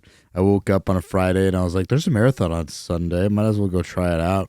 And it was the worst decision. I think that full year I'd run like 2 miles total. It was But you know, crazy. that's a norm. There's people, I just came from marathons. I just came from the Boise River Marathon doing a book signing. The OC Marathon doing a book signing. And there are people that just sign up they never run. They sign up for a marathon, they go out and run it, and it's just an experience for them. I know down at the Louisiana Marathon in the state capital of Louisiana, over there where LSU is, the students there, they always party all night long and then wake up the next day if they even go to sleep. And they do the marathon. And it's like a tradition. And it's like, wow. But, you know, I don't drink and I don't promote drinking because I come from a family that had a problem with, well, not had, but have problem with drinking, alcoholism. So I don't promote it. But if you ever want to, like I met these two dudes down there in Louisiana. They do the marathon every year because as they go along the course, there's like full bars outside.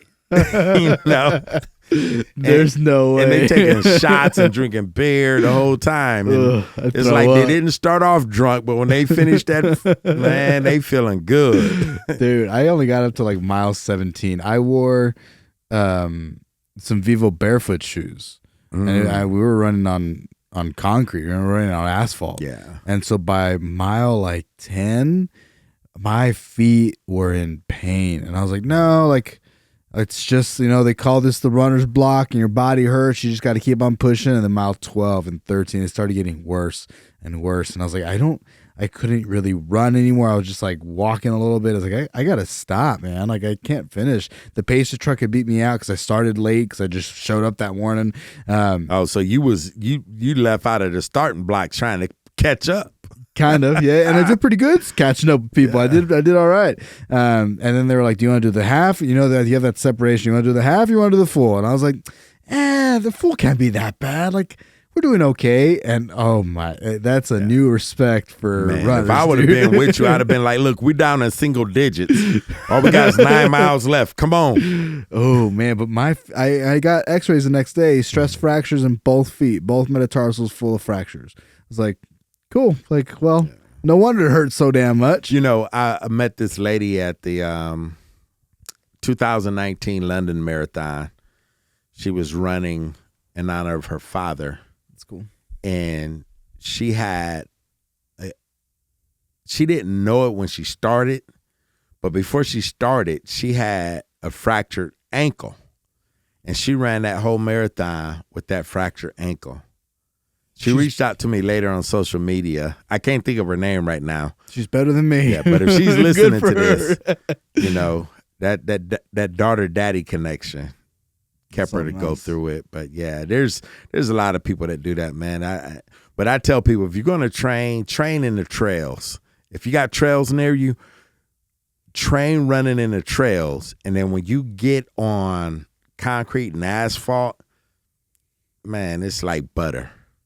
Nice. People are like, are you serious? I'm going to fall. I'm going to do this. I'm like, you know, you're going to fall one time and you're going to be like, you know what? Let me pay attention. Because trail running, it takes 4 times the amount of energy than road running. And it actually, less injuries are in a trail. Even though more people think they're going to get injured.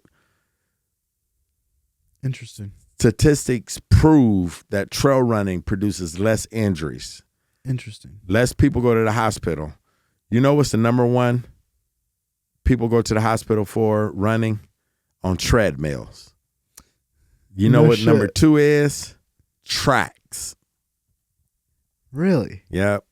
Number 3 is concrete or asphalt. And number 4, trails. Interesting. That's so cool. The one thing that people think they get hurt on the most, they actually get hurt on the least. And the thing that people think that are the safest, treadmills and tracks, have a lot more injuries. Interesting. And I tell people, so every time I can convince somebody to go trail running, when they go, it's so invigorating. Their body produces more energy. They can run further than they ever thought. I took a lady that was only doing 5Ks on pavement or asphalt, felt like she was going to die. She came and worked out with me in the trails, And her first workout, she went 7 miles. And she was like, at the end of it, I was trying to see how far she could go. And she was like, she got to the point, she was like, you keep telling me we just got to go around the corner. And she's like, we done went around a lot of corners. She's like, when are we going to stop? And I could see her getting angry. I said, we're done. I just kept us going in a figure 8 because I wanted her to see how far she could go. And so after that, she just loved trail running. I do enjoy. I used to live in College Station. I don't know if you've been out to College Station, but it's near Houston. Yeah.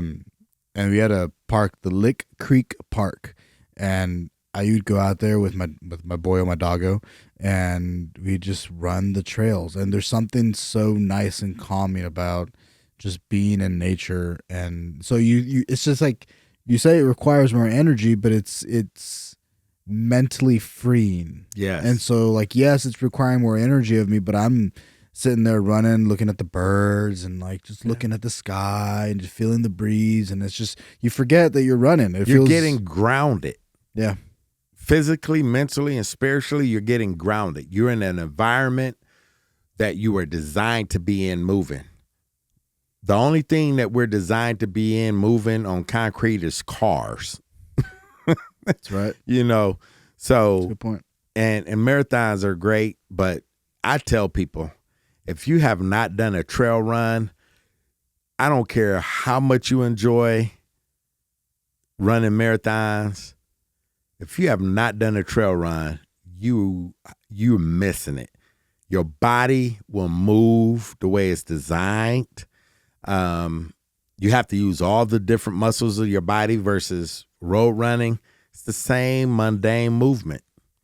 And, you know, people get bored with that. But then at the same time, even that's freeing. But trail running, I tell people, if you can run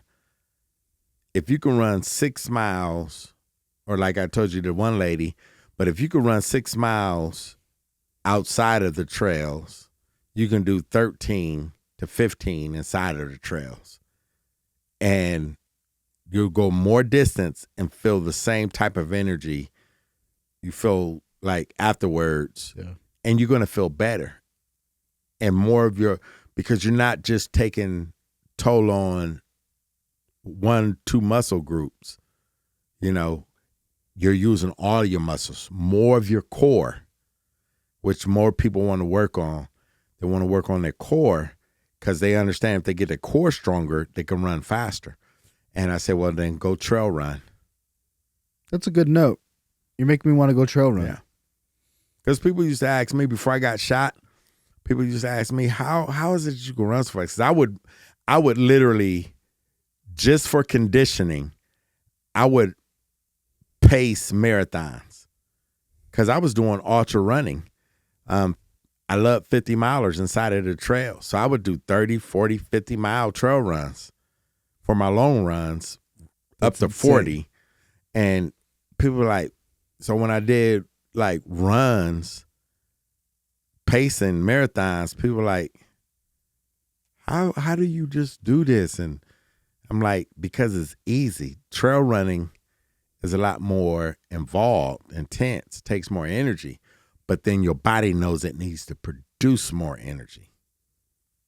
And so I was about like this. I went from 400 pounds when I first started running, almost 400 pounds, 394. The first year I lost 100 pounds. The second through the fifth year, I lost an additional 78 pounds total. So I lost 178 pounds, which is 10 pounds more than the average man weighs. So I lost a whole person, literally. That's crazy. So I was going to like literally start running professionally before the shooting happened. My benchmark run was 2 weeks from the time that the shooting happened. Now, of course, the inquiring minds want to know, when I got shot, what was the first question that I asked my doctor? Can I do my trail run? I had a 50 miler planned, and he told me, yeah, just depend on how much pain you want to take. And I was in a lot of pain. About 40 miles, my body just shut down on me. I had vertigo kick in, And I was and everything went downhill from there because I got this damage. And so I got progressive muscle weakness on my right side. And now, 8 years later, I'm starting to feel the nerve damage. First, it was just in my hip I was feeling it. Now I feel it out through my whole leg, down to my feet. And then the overcompensation that my left leg has to do, it's hurting. And so I just I need to take a break. Yeah. As much as I love running and being out there, I was like, I gotta help my body. So let me just take a break. And then the book got provided by me from Dr. Lauren. He was following me, interviewing me, and after everything was done with my quest, he sent me an email, said, check your email. And I checked my email, and it had an attachment, and I'm downloading the attachment, and it's taking forever. So I'm like, dude, what you send me, a book? Yes, it's a book. I need you to fact check it and send it back to me. Don't try to correct anything. Just fact check it.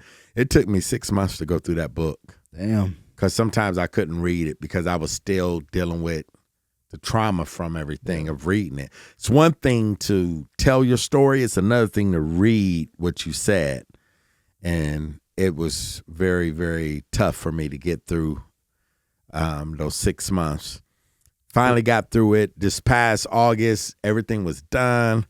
And I was like, you know what? I'm going to start trying to go out and tell my story. So I'm like, if anybody want to know anything about, surviving a workplace shooting, what to look for in a workplace shooting, your company, your running group, your book club, whatever, I'm willing to, I don't care if it's one-on-one. If you need that help and you need to talk to somebody one-on-one, I'll come see you. I'll make it happen. I really will, because it's worth it. Because I wish somebody like me would have been there for me. It's amazing, man. It's amazing. I love just the cover alone. I like, and I'm excited to read it. My dude Freddie did that in Sugarland. Freddie. Oh man, I can't. I want to say this right. Hinowosa. Freddie gonna be like listening to this one day. Be like, man, you chopped and screwed my name up. I'm gonna be like, I am from the dirty South, right? Southwest A-Leaf, Texas, the SWAT, baby. Home of the chop and screw, Club Creek. Shout out to the Club Creek. There you go. Hell yeah, people know about that chopped and screwed in the South. But yeah, Freddie, a friend of mine, did that cover for me, man. He was in this Christian rock group back in the day called Modern Day John. We stayed in touch, and he does amazing work. It's really gorgeous. You know what? I sent him a bunch of stuff saying, hey, just you can grab this from this. And he put it together just like I visioned it, except for the bullet in the front. And I was like, that kind of threw me. And so I asked people about it, and people was like, you need to remove it. You need to remove it. I said, then that means I need to keep it. Yeah, seriously. And that cover has just spoken volumes to people. And it's a conversational piece. Even if you just want the book to be on your dining room table, you need to get the book. Get the book. Yeah, get the book. It's beautiful art. I definitely recommend the book. And so who is Lauren Murfield? How did he get connected with you throughout this process? Shout out to my hot chocolate runners. So there's a race series called the Hot Chocolate. Okay. And Allstate puts it on. Cool. Shout out to my hot chocolate crew, because the lady that runs it and facilitates it, and the crews across the U.S., they do an amazing job. Cool. If you have not done a hot chocolate run, they added more distances, so you don't have to do the 15K, which is 9.32 miles. You can do the 10K, or you can do the 5K, and you get the same bling and everything. Well, not for the 5K, but you get the same jacket and stuff. So they do an amazing job. I met him at the Tampa, Florida one. Okay. And I was pacing the 15K.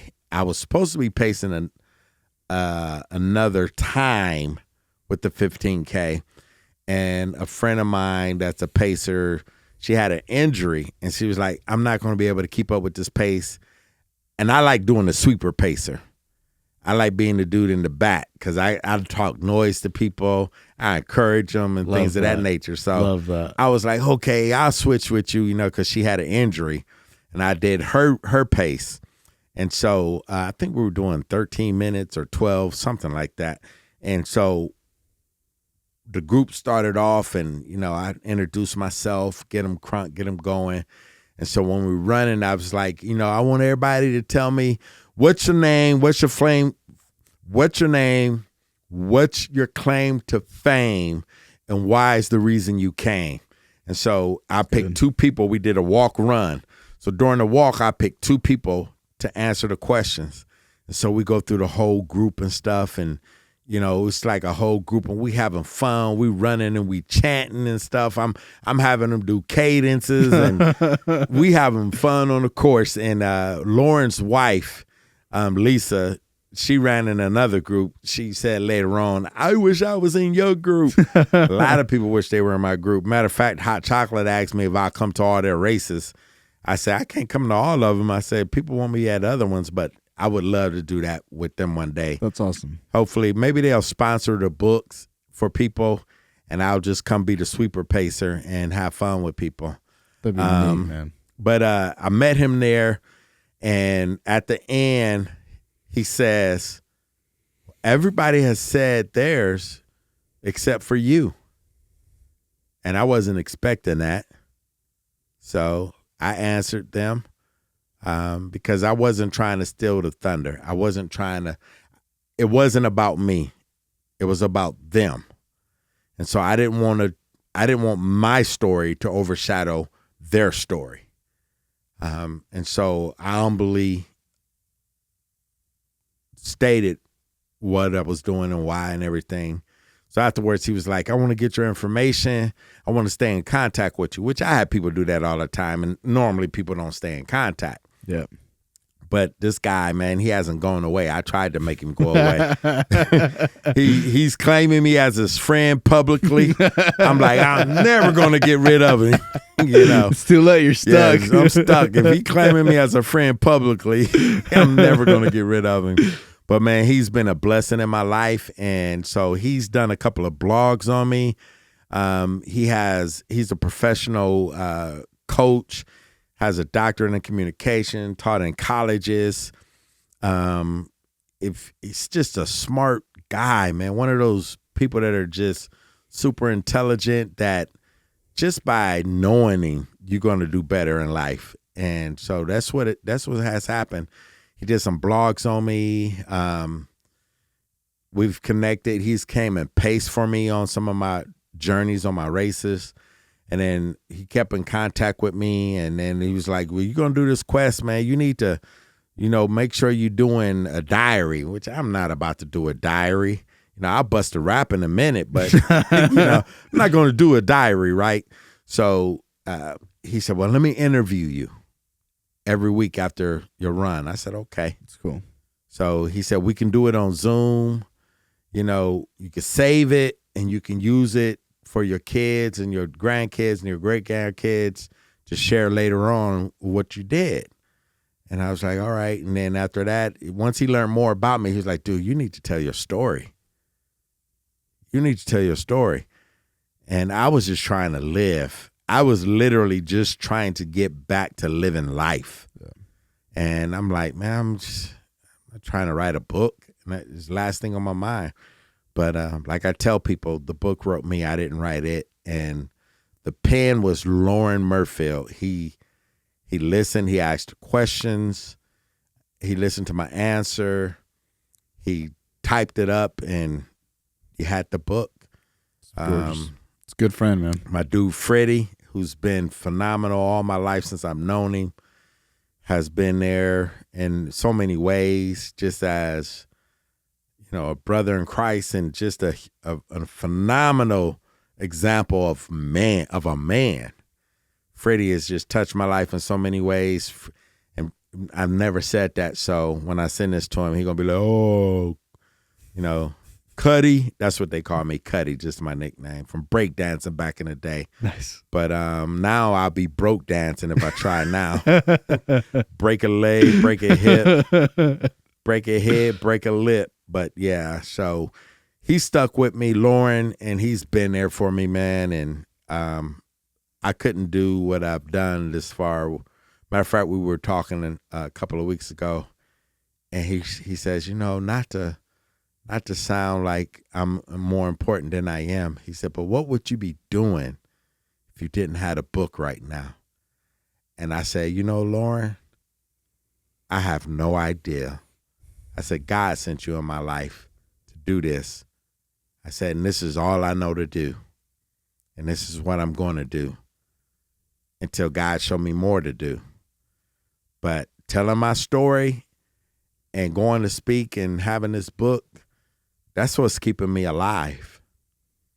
I think literally. It comes out of an unfortunate, tragic set of events, but that kind of focus and that kind of effort that you're putting towards this project is something that I think people try to harness in a way for their own businesses or for their own podcasts or for their own adventures or their own goals in life. Yeah. And even it's unfortunate that you had to go through, and it's not that you had to, it's unfortunately you went through that experience, but it's neat that you've gotten to this point where it's just such a keen focus on this is the only thing that kind of really matters at this point, because this is the thing that keeps everything else alive, keeps everything else afloat. But that focus on that one thing, like people are always talking about, you wake up at 5 a.m., you go for a run, you have you microdose your mushrooms, and then you take your mud water, and then you drink your coffee. You have to drink 64 ounces of water before 10 o'clock just so they can make sure that they are their best selves for their projects. It's just like, this, you just got to do it. This is breathing to me. This is nourishment. This is purpose. And my thing with this, I get people that want to offer me stuff, want me to do this, want me to do that. And again, they see my skills, right? They and it's for their purposes. I'm like, nah, this is it. And I'm okay with that, saying no to you. And you know how much money you make? Man, money don't mean anything. I wasn't thinking about money when I was at the end of that that barrel with them bullets coming at me. I thought about purpose. I thought about being the father.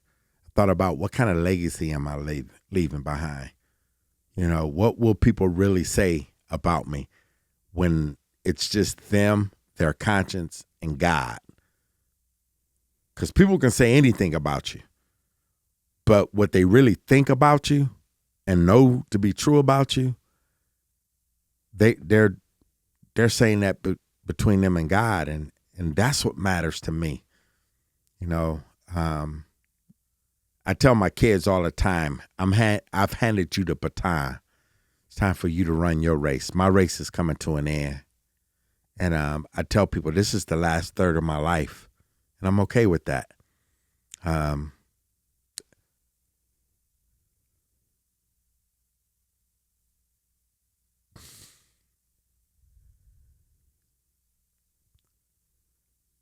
I'm not afraid to die.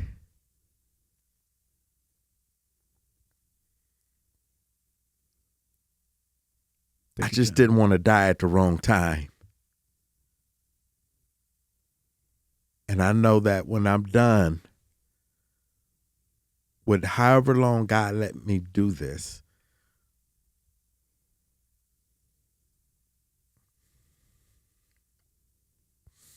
that I get to see Jesus. And I'm so grateful and so thankful that he continued to allow me to live. That he even saved me, that he forgave me, that he's allowing me to do this, that he gifted me with that book, that he's gifted me to be here with you now. And wherever else he'll have me to speak and share the story. And I don't know how it's all going to end.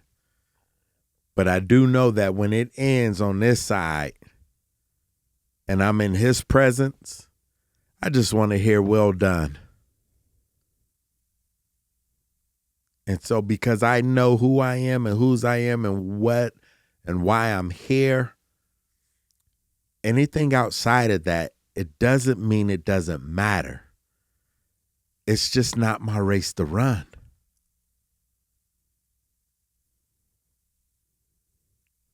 It's just not my race to run. And when you find your race, you run it. You run that thing with all your heart. Everything that it's been in your life, it's like you can just see that it was part of your training. It was part of what got you where you are. And you run it. And you do it successfully. And that's what I'm doing right now. I'm running my race. Keep on running, my man.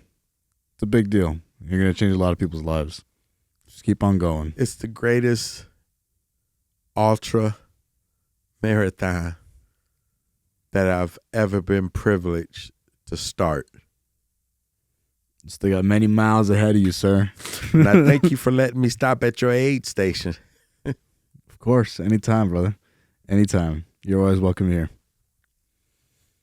I'm going to ask you one more thing before we sign off here. Some words of advice that you'd like to give to somebody else. I mean, I think you just had some fantastic ones.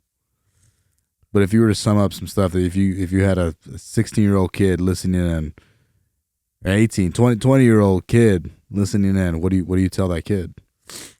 I tell them the same thing I've told my kids. Live for what you're passionate for. What you willing to suffer for, what you willing to die for, that's what you live for.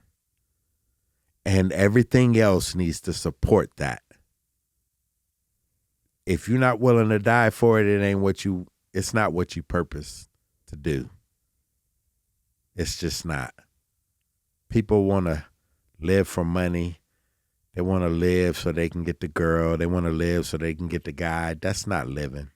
That's existing. Living means that you can't wait to go to sleep so that you can wake up to start it all over again. Living means you willing to put everything into it. One of the things that I would tell people in corporate America, and when I say corporate America, I'm saying that tongue in cheek. Family first. God, family. Then that company. Because even if you do the very best thing for that company and the people there, it doesn't mean they're going to do the very best thing for you. And at the end of the day, I am not bitter because of what they did to me. Did it make me angry? Yes. Was I mad? Yes. But I'm better because they didn't owe me anything but to love me. And because they didn't do what they were supposed to do, they're going to answer to God for that. But I would tell my boss all the time, the reason why my work is so excellent is because of who I work for. The company was just a resource. They were a place that I was employed, but the person that I worked for was God. And I needed to please him each and every day that I walked through that door. So when they did what they did to me, it didn't make me bitter because they was not my source. I was their resource, and they were my resource. And that's the one thing that I wish that I can get out to everybody. And if you're struggling with anything, I leave you with this. Find your run. I wish I can get everybody to run, but your run may be weightlifting. Your run may be Pilates. Your run may be yoga.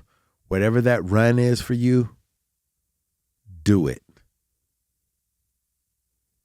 You talking about self-love? Everybody loves themselves. But if you want to maintain yourself, find your run and do it. It's beautiful. Where can people find you? Where can people get the book? At Running Servant, The Running Servant, everything. The book is on Amazon, on Kindle. I've had requests, Audible, but people want me to do it and read it. For some reason, people love my voice. You have a good voice, man. And so I don't have the time to do it. I'll do the Audible next year. Okay. They're going to have to wait for that till next year. It's not easy. No, it's not. Reading a book, it's for Audible. It's not easy. Yeah. And then if you want to get an autographed copy of the book, you can hit me at anything with Running Servant. At Running Servant on Venmo, PayPal, Cash App. If you want to hit me with the Zelle, then, you got to hit my cell phone number, 832-839-0630. And you can Zelle me that way. But everything else is Running Servant. Beautiful. At Running Servant. Well, thank you for your time today, man. I really do appreciate it. And I'm excited to read the book, and I look forward to having you on again in the future. We'll have you on again. Man, I appreciate it. Of course, there's a lot of aspects to this. We only, I feel like I'm a realtor just showing you the different rooms to the mansion, and then later you can tell me which room you want to go walk in, and I can tell you more about that room. Definitely, I would imagine the mental struggle behind all of it is a whole other podcast in itself. So we'll definitely have you back on to hopefully get a little bit more in depth with all those kind of things. Yeah, anytime, bro. Beautiful. Well, thank you. Thank y'all. Make sure you go like, share, subscribe. Go find the book at The Running Service, and then Servant, and then at Ben Nevares on everything as well. Cheers. Cheers. Thank you. Love y'all. Bye. Thank you for listening to the Ben Nevares podcast. Check us out on iTunes, Spotify, and all other major podcast hosting platforms. Be sure to leave us a 5-star review on iTunes.